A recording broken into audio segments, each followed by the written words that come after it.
Біз алдымен доктор Джеффпен кездесеміз. Ол өз отбасымен, яғни 2 баласы, Боттом және Лианмен бірге. Олар отбасылық демалысқа бара жатыр, бірақ алдымен Джеффтің жұмыс орнына тоқтау керек. Ол ғарыштық тіршілікті зерттеуге маманданған зерттеуші. Зертханаға келгенде, Боттом мен Джефф ішке кіреді, ал Лиан көлікте күтеді. Зертханада жоғары технологиялы компьютерлер бар, Джефф құжат іздей бастайды. Боттом дәретханадан оралған соң компьютердің біріне отырады, және әкесімен сөйлесіп отырып, радарда тез жақындап келе жатқан бір түрлі нысанды байқайды. Ол дереу Джеффке ескертеді, бұл жай ғарыш қалдықтары болуы мүмкін бе деп сұрайды. Боттом әкесінің Рубикон теориясын айтады, бірақ Джефф бұл олай болмауы мүмкін екенін айтады. Кенет орталық компьютер қатты дыбыс шығара бастайды. Джефф бірдеңенің дұрыс еместігін түсінеді. Ол дереу президенттің хатшысына қоңырау шалып, белгісіз нысан туралы ескертеді. Хатшы оған президент Маккоймен байланысуын сұрайды. Ақ үйде қорғаныс министрі Лест президентке дөңгелек пішінді нысанның жер атмосферасына енгені туралы хабарлайды. Президент бұл жай істен шыққан спутник болуы мүмкін бе деп сұрайды, бірақ Лест бұл емес екенін және Ресей мен Қытайдың қатысы жоқ екенін айтады. Маккой нысанның траекториясын сұрайды. Лест оның Нью-Йорк маңындағы шығыс жағалауда екенін хабарлайды. Президент ұлттық гвардияны дайындыққа келтіруді және Манхэттендегі баспананы әзірлеуді бұйырады. Ол әлемді құтқарудың барлық еңбегін өзіне алуға ниетті және Лестке капитан Шонды шақырып, ұшақтарды дайындауды тапсырады. Джефф пен оның отбасына оралатын болсақ, ол Лианға отбасылық демалыстың кейінге шегерілетінін айтады. Джеффтің көлігі істен шығады, бірақ ол оны жөндейді және олар жолды жалғастырады. Осы кезде президент Маккой мен министр Лест сфераны талдайды. Сол сәтте доктор Грейс бөлмеге кіріп, сфераның жақсы жаңалық емес екенін айтады. Маккой әлі немен айналысып жатқанын түсінбей, зерттеу үшін топ жіберуді шешеді. Ол нысанды кім анықтағанын сұрайды. Грейс астрофизикадан П дәрежесі бар, астробиологияға маманданған, 2 баласы бар, жесір Джефф есімді доктор екенін айтады. Ол Джеффтің радио толқындар шығаратын Рубикон аномалиясын ашқанын және президенттің онымен өткен жылы кездескенін еске салады. Маккой Грейстің Джеффтің теориясын жоққа шығарғанын сұрайды. Ол сол кезде теорияның мағынасыз болғанын растайды. Маккой жағдайдың өзгергенін және Джеффтің дұрыс болуы мүмкін екенін айтады. Содан соң Грейске Джеффке шұғыл хабарласуды, ал Лестке әскерді дайындауды тапсырады. Джефф пен балалары енді өз үйлерінде. Лиан белгісіз нысан туралы алаңдайды, бірақ Джефф тақырыпты болдырмауға тырысып, оларды үйге кіруге шақырады. Көп ұзамай тікұшақ қонады. Капитан Шон Джеффті алып кету үшін жеке келеді. Боттом сөзге араласып, нысанды өзі тапқандықтан ба деп сұрайды. Джефф баласын үйге кіруін сұрайды. Шон президент Маккойдың оны алып кетуін бұйырғанын айтады. Джефф демалыста екенін және балалармен бірге екенін айтып, бас тартады, бірақ Шон нысанның Нью-Йоркте қозғалмай тұрғанын айтып, оны көндіреді. Джефф бірнеше сұрақ қояды, бірақ Шон жолда бәрін түсіндіремін деп жауап береді. Джефф көлікпен балаларының телефондарының соңғы сигналының жоғалғанын және бұл нысанның әсері болуы мүмкін екенін айтады. Ол миссияны қабылдайды, бірақ капитаннан балалармен байланыста болу үшін ескі байланыс радиосын қалдыруын сұрайды. Боттом мен Лиан әкелерінің қайда бара жатқанын сұрайды. Ол Нью-Йоркке бару керектігін түсіндіреді. Боттом нысанды өзі тапқандықтан баруға рұқсат сұрайды, бірақ Джефф оны қарындасымен қалуын сұрайды. Капитан радионы әкеліп, балаларға оны қалай қолдануды үйретеді. Джефф балаларын құшақтап, кешкі асқа дейін қайтып келуге уәде береді. Осы кезде президент өзінің бағыныштыларымен кеңесуде. Генерал Варгас доктор Джеффтің капитан Шонмен бірге жолда екенін хабарлайды. Шон Джеффке оның теориясы дұрыс болуы мүмкін екенін және президенттің оның Рубиконмен байланыс орнатуға тырысуын қалайтынын айтады. Боттом мен Лиан әкелеріне қоңырау шалып, сфераның барлық жаңалықтар арналарында көрсетіліп жатқанын хабарлайды. Джефф оларға үйден шықпауды ескертеді, бірақ сигнал кедергіге ұшырайды. Шон Джеффтен дрондар туралы қаншалықты білетінін сұрайды. Джефф аздап түсінетінін айтады. Капитан оларға барлау үшін дрондарды ұшыру керек екенін хабарлайды. Джефф жұмыс жабдықтарының қайда екенін сұрайды. Шон ұшақтың артында ноутбук бар екенін айтады, бірақ Джеффтің ұшудан қорқатынын байқайды. Соған қарамастан, Джефф жұмысын бастайды. Джефф сфераны жақыннан зерттеу үшін инфрақызыл камералары бар дрондарды ұшырады. Ол сфераның ешқандай реакция білдірмегенін, тірі емес сияқты екенін және тек радиацияның бір түрін анықтағанын хабарлайды. Дрон сфераның ішін тексеру үшін жақындағанда, сфера оны тез жойып жібереді. Президент Маккой генерал Варгастан барлық мүмкін шабуылдарды жіберуді талап етеді. Бірнеше әскери тікұшақтар жақындайды, бірақ олар да тез жойылады. Джефф пен Шонның тікұшағы соғылып құлап қала жаздайды. Одан кейін бірнеше раптор ұшақтары сфераға шабуыл жасайды, бірақ нәтиже болмайды. Шон шабуылдардан жалтарып, Листпен байланыс орнатады және әскердің жартысы жойылғанын хабарлайды. Президент Шоннан сәл шыдауды сұрайды, ал Варгас жақын арада қосымша күштер келетінін айтады. Сфера қалаға қарай жылжи бастайды, жолда бірнеше ғимаратты қиратады. Маккой оны қауіпсіз қашықтықтан бақылауды жалғастыруды бұйырады. Джефф президентке халықты болып жатқан жағдай туралы хабардар етудің уақыты келгенін айтады. Лис келіспейді, бірақ Маккой жұртшылық білуі керек деп шешеді.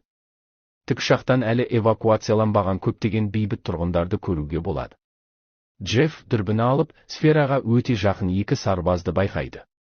Ол Шоннан оларды құтқаруды сұрайды, бірақ Шон олардың тым алыс екенін айтады. Содан кейін екі сарбаз оңай жойылады. Шон Джеффті сабыр сақтап, сфераны жою жолын табуға тырысуға шақырады. Варгас он раптор ұшағының қосымша күш ретінде келе жатқанын хабарлайды. Систем, Джефф мұны естіп, Шоннан генералды тоқтатуды сұрайды, өйткені бұл мыңдаған адамның өліміне әкелуі мүмкін. Шон бұл жаппай қырғын болатынын айтып, Варгасты тоқтатады. Варгас бұл шешім президенттік екенін айтады. Маккой шабуылдан бас тартады. Варгас ұшақтарды кері қайтаруды бұйырады. Бірақ сфера электр станциясының жанынан өтіп бара жатқанда, Джефф энергияның оған әсер еткенін байқайды. Ол дереу балаларына қашуға дайындалуын айтып, байланыс радиосын алады. Лиан телефондарының жұмыс істеп тұрғанын айтады. Джефф мұны жағымды белгі деп санайды. Ол Шонға сфераға жақындап, энергияның әсерін зерттегісі келетінін айтады. Шон тым жақын барғысы келмейді. Сол кезде бейбіт тікұшақ пайда болады. Олармен байланыс орнатуға тырысады. Бірақ тікұшақ жойылып, Джефф пен Шонның тікұшағына соғылады. Нәтижесінде олар құлайды. Ақ үйде Лис басқа елдердің басшылары Маккоймен сөйлескісі келетінін хабарлайды. Президент кетіп қалады. Джефф пен Шон аман қалып, басқа сарбазды табады. Ол өз әріптестерінің бәрі өлтірілгенін айтады. Шон сарбаздан байланыс радиосы бар жоғын сұрайды. Джефф радионы тікұшақта қалдырғанын есіне алады, бірақ оны алуға барғанда тікұшақ жарылып, бір бөлшегі сарбазды ауыр жаралайды. Шон алғашқы көмек көрсетіп, сарбаздың телефонынан құтқару тобын шақырады. Ақ үйде генерал Варгас Джефф пен Шонды қарсы алады және генерал Варгас президенттің уақытша бос емес екенін хабарлайды. Лес Джефф пен Шонды қарсы алады және оларға теңізге жақын жерде үлкен шабуыл дайындалып жатқанын ескертеді. Әскери кеме мен раптор ұшақтары сфераға шабуыл жасайды. Варгас әскерлеріне шабуылды бастауды бұйырады. Кеме қуатты зымырандарды ұшырады, бірақ оғаш жағдай болады. Снарядтар бағытынан ауытқып, бір-бірімен соқтығысады және тіпті кемеге тиеді. Джефф өз теориясын айтып, сфераның әр сәтте бейімделетінін түсіндіреді. Топ бейбіт тікұшақ түсірген бейнені қарайды. Варгас Джеффтен олардың немен айналысып жатқанын нақты білуді талап етеді, бірақ Джефф әлі нақты жауабы жоқ екенін мойындайды. Сол сәтте Маккой бөлмеге кіріп, Джеффке толық өкілеттік берілетінін мәлімдейді. Ол басқа елдердің көмек ұсынғанын айтып, Лесттен әріптестерімен байланысуды сұрайды. Джефф электр энергиясы сфераға тікелей әсер етті деп болжайды. Доктор Грейс бұл гипотезамен келіседі. Лист еуропалық ғалымдардан ақпарат алғанын айтып, әңгімені бөледі. Олар сұйық азотпен шабуыл жасап, содан соң сфераның құрылымын бұзу үшін зымырандар жіберуді жоспарлап отыр. Джефф бұл жоспарды қалай жүзеге асыратынын сұрайды. Варгас әскери ұшақтың миссияны орындайтынын айтады. Джефф сфераның ішінде не болатынын ешкім білмейтінін ескертеді. Лист олардың сол үшін осында екенін жауап береді. Джефф тартынады, бірақ Лист оның және Шонның алғашында тек бақылаушы болатынын айтады. Джефф барудан бас тартқысы келеді, бірақ Шон оны көндіреді. Қалада сфера әртүрлі құрылыстарды қиратып жатыр. Джефф пен Шон жаңа тікұшаққа отырады. Джефф Шонға келесі соққыда қателеспеу керектігін, әйтпесе сфера оларды анықтап, жойып жіберетінін айтады. Шон екеуінің де аман шығатынына сендіреді. Джефф сфераның неге баяу қозғалатынын сұрайды және оның әдейі соққы алғысы келіп тұрған болуы мүмкін деп күдіктенеді. Шон бұған еш қарсылық білдірмейді. Содан соң Шон сұйық азот шабуылын бастауды бұйырады. Сфера қатып бастайды. Ол толық күшпен шабуыл жасауды бұйырады, бірақ еш нәтиже болмайды. Джефф бұл толығымен пайдасыз болмағанын, өйткені сфера қозғалуды тоқтатқанын айтады. Ол Шонға әскерді дереу алып кетуді сұрайды, өйткені сфера тағы бір шабуылға дайындалып жатыр деп есептейді. Көп ұзамай ұшақтар жойылады. Джефф тікұшақты дереу қондыруды сұрайды, өйткені олар енді нысана болады. Шон операцияның толық сәтсіз болғанын айтып, базаға қайтуға шешім қабылдайды. Доктор Грей сфераның елдің инфрақұрылымын қиратып жатқанын хабарлайды. Варгас Канада әскерінің 10 ұшақ ұсынғанын айтады. Президент Маккой Джеффке қайтып келгенде толық еркіндік берілуін тағы да талап етеді. Варгас Джефф сұраған бейнені шығаруды доктор Грейске тапсырады. Базаға қайтып келе жатып, Джефф енді ол жерге қайтып барғысы келмейтінін, әлі де бірдеңе жетіспейтінін және электр станциясындағы оқиғаға таңғалып отырғанын айтады. Ол Шоннан сол жердің қауіпсіздік камераларының бейнесін алуды сұрайды. Шон келісе береді. Джефф доктор Кейтке қоңырау шалып, оның командасы жаңа нәрсе тапты ма деп сұрайды.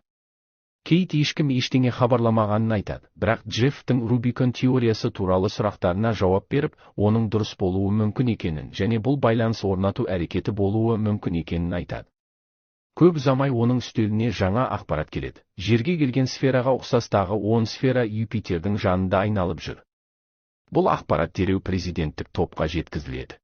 Доктор Джефф анықтаған жарылыстың суретін көрсетеді, және Юпитер маңында жиналған тағы 10 сфераны президентке көрсетеді. Олар шабуылға дайын сияқты. Ол Джефф пен Кейттің бұл нысандардың жай заттар емес, жерді толық басып алуға ұйымдастырылған бөтен кемелер флоты деп есептейтінін қосады. Президент Маккой капитан Шон мен Джеффпен сөйлескісі келеді, және Джеффтен бұл флот туралы қосымша ақпарат бар ма деп сұрайды. Джефф олар кездескен сфера жердің қорғаныс жүйесін зерттеу үшін жіберілген барлаушы сияқты жұмыс істейді, және егер ештеңе жасалмаса, адамзатты толық жойып жіберетінін айтады. Президент келесі шабуылдың шешуші болатынын, және Джефф пен Шоннан дереу базаға қайтып, жаңа қорғаныс жоспарын құруды сұрайды. Джефф балаларынсыз бара алмайтынын, өйткені олар сфераның жолында екенін айтады. Шон балаларды алып келуге жеке уәде береді. Джеффті жоспарға қосылуға көндіреді. Вашингтонда Лист пен Варгас президентке қауіпсіз жерге баруды ұсынады. Варгас Шонның балаларды алуға жолға шыққанын хабарлайды.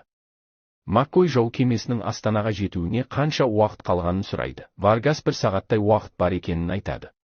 Президент бірдеңе сәйкес келмейтінін айтады, ал Джефф өзінің жаңа теориясын түсіндіре бастайды. Ол сфера ғимараттарды қағаздай тесіп өтетінін, бірақ электр станциясының жанынан өткенде оның мінез құлқы басқаша болғанын айтады. Ол сфераның әлсіз тұсын анықтап, топқа сурет көрсетеді. Сфераның айналасында қорғаныс өрісі бар, бірақ ол әрдайым белсенді емес.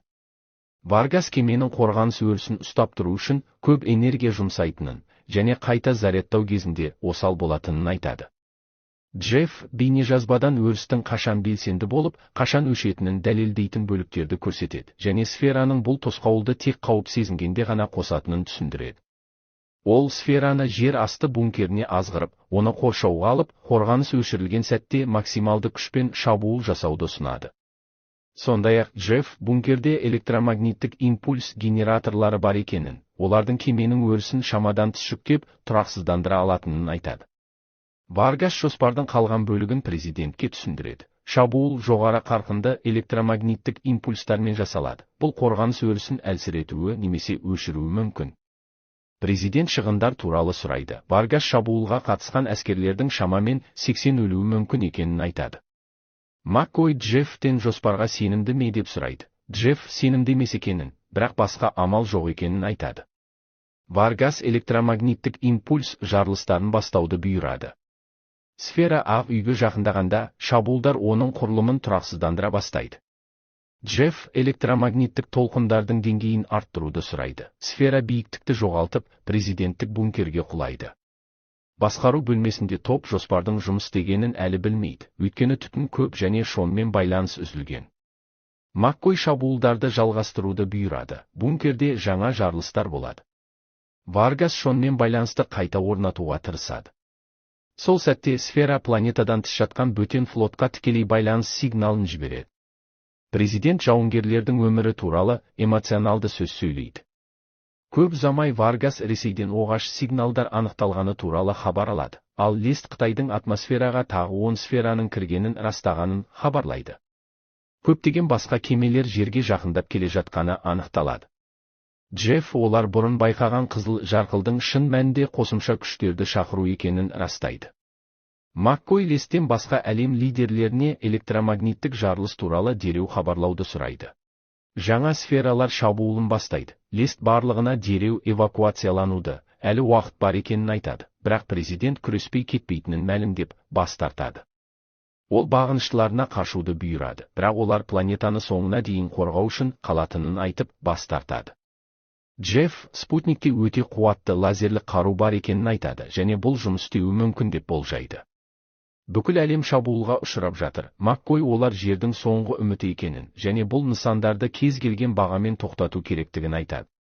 Генерал Варгас Шоннан соңғы миссияны орындауды сұрайды. Джефф Шонның тірі екенін біліп, жеңілдеп күледі. Варгас сфераларды кідіртуге бағытталған жаңа шабуылдарды бұйырады.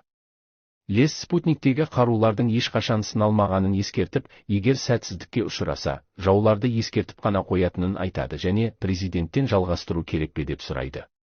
Маккой бұйрықты растайды. Джефф Шонмен байланысып, спутник дайын болғанша сфералардың алға жылжуын кідірту үшін қалған электромагниттік импульстік шабуылдарды қолдануды сұрайды. Шон мен оның командасы кемеге қарсы шабуылдарды бастайды. Джефф нәтижені сұрайды. Шон еш нәтиже болмағанын айтады. Содан соң Шон планета үшін өзін құрбан ететінін айтып, Джеффтен балаларына қамқор болуды сұрайды. Ақыры спутник іске қосылып, сфераға тікелей тиетін қуатты сәуле шығарады, жерді дүр сілкіндіреді. Сфера ашылып, бірнеше бөтен тіршілік иелерін шығарады, бірақ спутниктен шыққан жаңа жарылыс қалған сфераларды және бөтен тіршілік иелерін лазерлермен толық жойып жібереді. Бірнеше сағаттан кейін Джефф ауруханада жарақаттанып жатады. Балалары оны зиярат етіп, жеңіс туралы хабарлайды. Олар капитан Шон туралы сұрайды. Джефф оның нағыз батыр болғанын айтады. Президент ауруханаға келіп, Джеффтің Рубикон теориясының дұрыс болғанын растайды және сфералар жойылғаннан кейін қалған бөтен тіршілік иелері шегінгенін айтады. Ол Джеффті халықаралық қорғаныс командасына қосылуға шақырады, бірақ Джефф отбасымен тыныш өмір сүргісі келетінін айтып бас тартады. Сол сәтте барлығын таңғалдырып, капитан Шон бөлмеге тірі күйде кіреді. Соңында президент Боттомға нысанды анықтаған үшін алғыс айтып, бүкіл отбасына жұмыс ұсынады.